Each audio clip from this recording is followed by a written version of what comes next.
Hello guys, কেমন আছে সবাই? আশা করি সবাই ভালো আছো। তো আমরা চুরাইবো দেখে আমি গেলাম লাউসরা আর এর ভিতরে বান্দরে কি তারপরে এ বাবা রেনুন্টু হয়ে যায় না কিতা। তো আমরা দিকে গেল গিয়ে তারপরে দেখাইলাম বড় বড় গাছ, বড় বড় গাছটা সুন্দর আছে না রে। ও বড় বড় গাছ দিকে বেটা এখন জগিং শুরু করছে। আরে বেটা, তখন আমি একটা ভিডিওর মাধ্যমে 18টি করলাম, আপনারা দেখতে করি।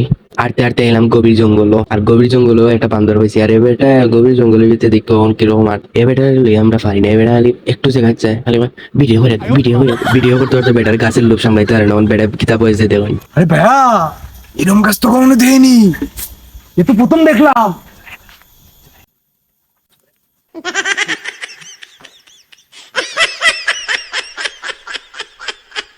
আর আইসি না বহুত আসলা।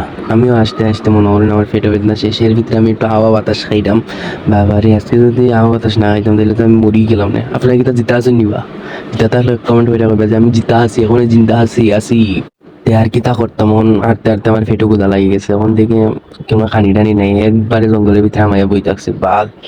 তারপরে দেখি একটু বাসের দ্বারা মাইয়া বাসের লগে একটু ঘোরাঘুরি করছি। মানে লাগে না আমার বউর লগে আমি জড়াইয়া ধরলাম, আমার বউর উপরে ঘুমাই গেলাম। তারপর ওখান থেকে উঠে দিছে ও হোল্টি গাছ। আরে এরা কারা, কোত্থেকে এলো? মানে বেটার ডায়লগ যেহেতু মোটামুটা গাছ আছে, সবটি বেটার লগে ছবি তোলা লাগবোই, নিলে হইতো না। এর ভিতরে ইতাও ছবি তোলা লাগবো, দেখো সাইন্ডে বা ভিডিও করতে করতে শেষ। এ বেটার ভিডিও করতে করতে আমি নিজেরটা নিজেই শেষ।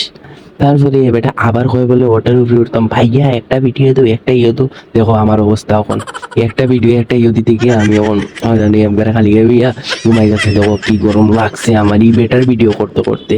আর আটতে আটতে তখন আবার যাইলাম গিয়ে চুলাই পথে শ্রীমঙ্গল। তো ভালো থাকবা ভাই, বিনোদন থাকলে আমার এটা সাবস্ক্রাইব, লাইক, কমেন্ট, শেয়ার এইগুলো করে আমার পাশে থাকবা। আরো বিনোদন দিব আপনাদেরকে, এটা তো আমি দিছি, আরো দেবো।